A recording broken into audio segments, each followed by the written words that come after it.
గారి జయంతి సందర్భంగా ఇవాళ కేవలం ఒక విజయవాడ నగరమే కాదు, రాష్ట్రం అంతటా ఆయన అభిమానులు ఆయన ఆశయ సాధన కోసం మొన్న ఎన్నికలు ఎలా కృషి చేశారో తప్పకుండా రాబోయే రోజుల్లో కూడా భవిష్యత్తులో కూడా కలిసికట్టుగా ఆయన ఆశయ సాధన కోసం కృషి చేస్తారని చెప్పని, ప్రతి సామాన్యుడికి అండగా నిల్చోవాలని చెప్పని ఒక నాయకత్వం, ఒక పటిష్ట నాయకత్వం తెలిపిన వ్యక్తి వంగవీటి రంగా గారు. ఆయన ఆశయ సాధన కోసం తప్పకుండా అందరం కలిసికట్టుగా కృషి చేస్తామని చెప్పని కూడా ఈ సందర్భంగా తెలియజేసుకుంటాం.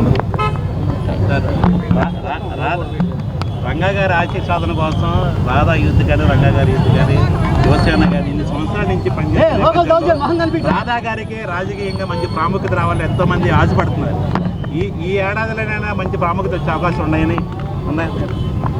అందరూ కష్టపడేది ప్రజలకి ప్రాముఖ్యత ఉండాలి, ప్రజలు పట్టించుకోవాలి. ప్రజలు పట్టించుకోకపోతే నాయకులు ఎలాంటి బుద్ధి చెప్తారో ప్రజలు మనం తీర్పిచ్చారు. అది తప్పకుండా ప్రజలే ముఖ్యం. దాదాపు మొన్న 6 జిల్లాల్లో కూడా రంగా గారి ఆశయం నెరవేరింది అనుకుంటారు. ప్రజలు గెలిచారు.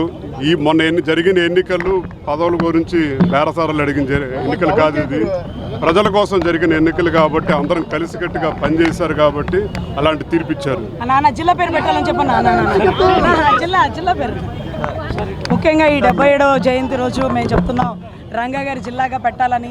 అదే రకంగా అంత గొప్ప విగ్రహాన్ని, శిలా విగ్రహాన్ని ఇంకా గొప్పగా చూడాలని, బ్యారేజ్ దాటి వచ్చేటప్పుడు రంగా గారి విగ్రహం కనపడితే ఇది విజయవాడ రా అని మరొకసారి గుర్తు చేయాలని, విజయవాడ గడ్డ రంగా గారి అడ్డాగా మారాలని మరొకసారి గౌరవ ముఖ్యమంత్రి గారిని, ఉప ముఖ్యమంత్రి గారిని, ఇది కాపుల కోరిక కాదు, రంగా గారి అభిమానుల కోరిక.